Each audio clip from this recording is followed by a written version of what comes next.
Today we are moving on to frames 11 and 12. Following the advice, I've actually printed out the frame layout so that I can keep track of where we are.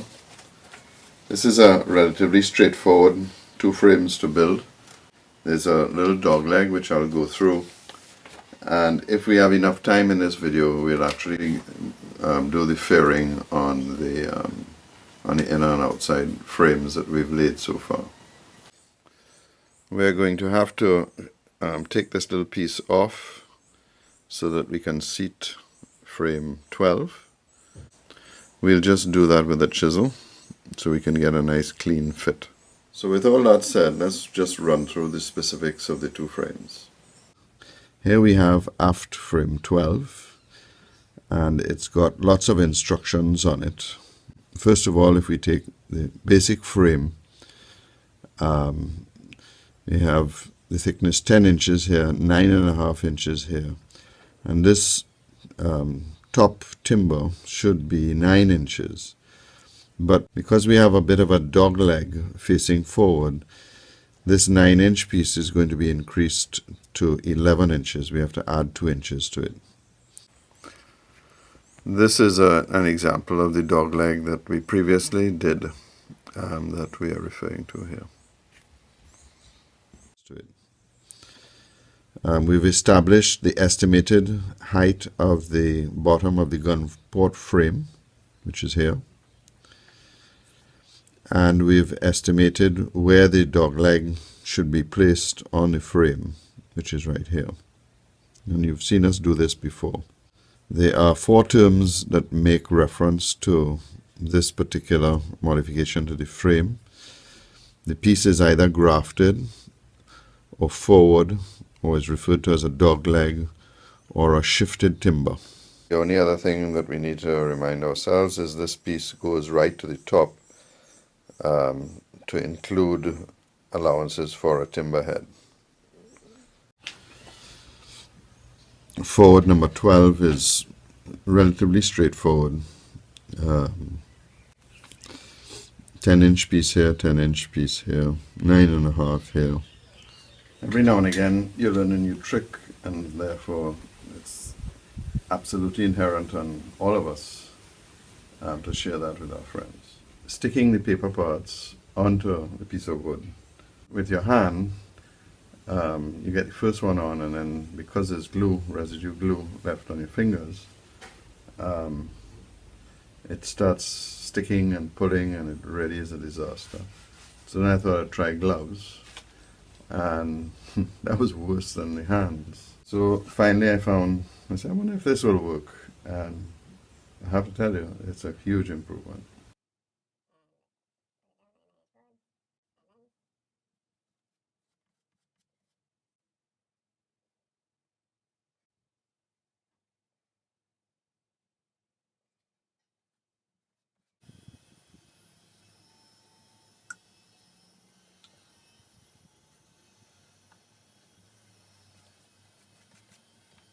The other thing it does is it actually goes down level without any stretching.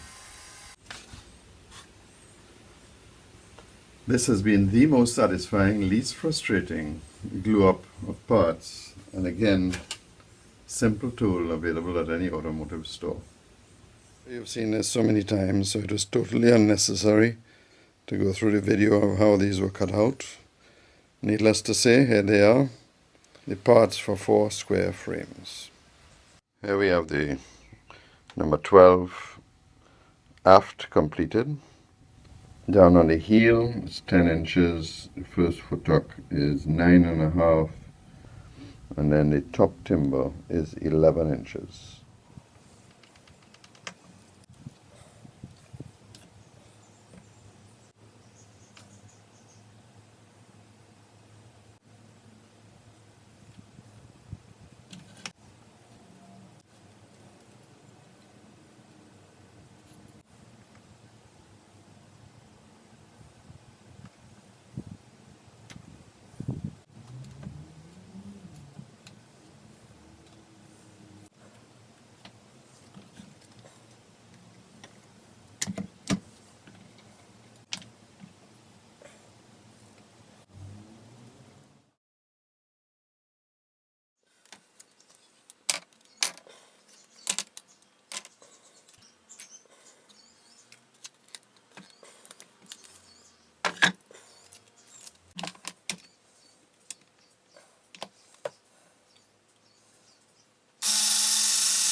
fulfilling a key promise that I made when I was doing this video was that when I made an error or I screwed up, I would let you know.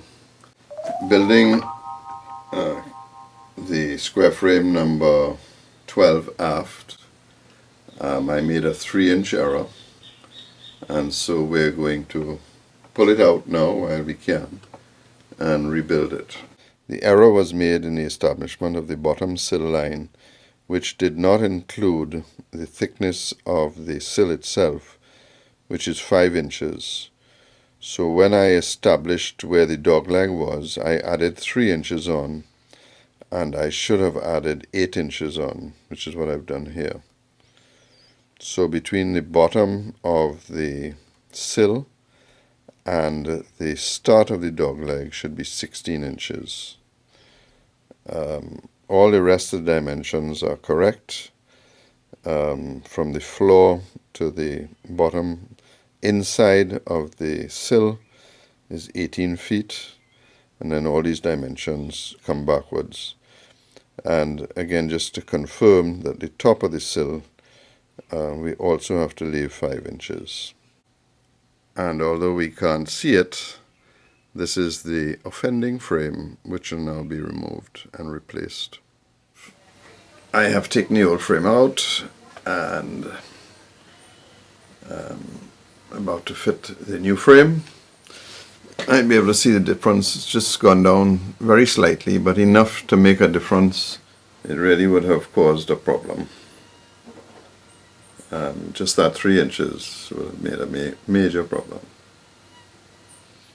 I'll just continue the video now as though this hadn't happened, but both you and I will know that I screwed up and I have fixed it. Just showing you how we've marked it out on the frame. It's very important so you don't get confused that you mark out what's going to be cut. And the same thing on the side and the same thing on the back. We can't use the pre-ax sliding table because it has a ridge setup and the frame won't fit on it. So we're going to use the gym barns to take the 11 inches down to 9 inches. The process will be the same. We have a sacrificial piece to do the setting up of the saw. Just going to lock that off and do a quick cut. So we've set it up so that it's on the line, and we have a nice square surface here, so we're going to just shift it up and down, holding it very tight on the surface of the saw.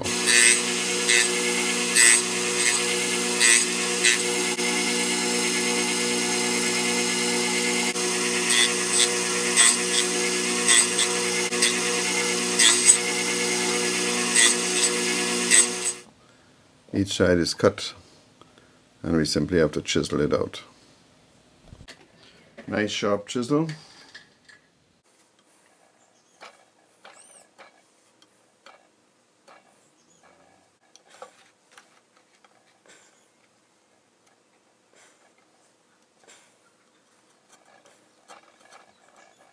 Now we're going to cut the angle, and we're going to do this freehand.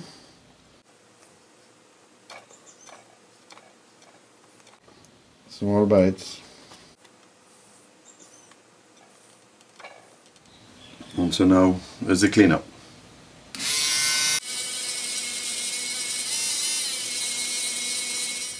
I'm not sure how well you can see it, but there it is. And the same thing on that side. It's time to stick frame 12. It's all fitted, checked.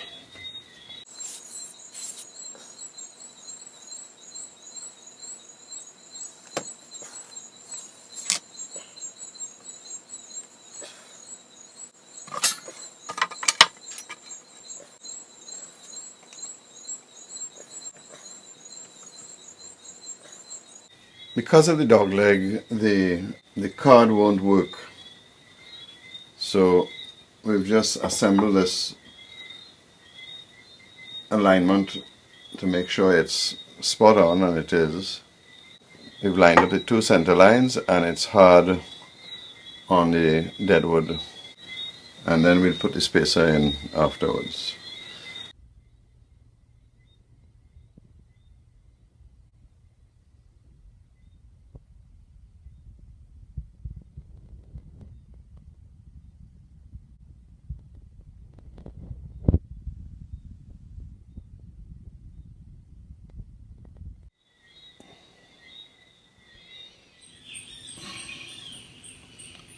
Spot on. As you know, I made this frame twice and installed it 2 or 3 times when I realized I had a problem lining up the gun port with the plan. And the long and short of that is this has ended up, this is correctly spaced, but the space here is too big. And it was caused actually way back here, where this frame at the bottom should have been further forward, which would have resulted in a bigger space here. Now I could take everything out and do it again, but the truth is I am planking this complete model, so I'm not going to bother to do that. But if this was going to be a model where the frames would be exposed, I'd have to literally take all these out and respace this, probably in real terms about 3 inches further forward. We've completed 12 forward, 11 aft, and 11 forward.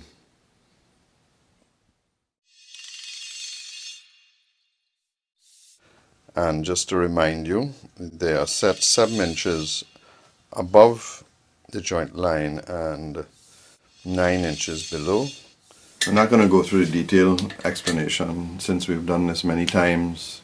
So we just take a quick look at the completion of the square frames so far.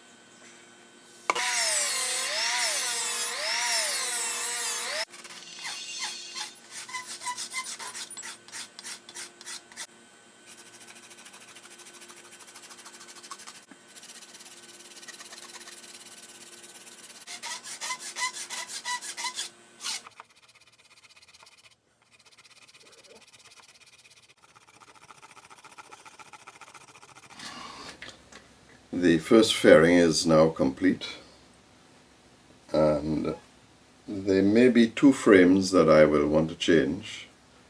I haven't decided yet. It was fairly rigid, although some of these blocks did come unstuck. When you read the book, Greg and Dave talk about hand sanding. As you can see, I like my power tools. Again, I do agree with them that you need to be very careful. But all in all, I think the power tools puts less pressure on the frames.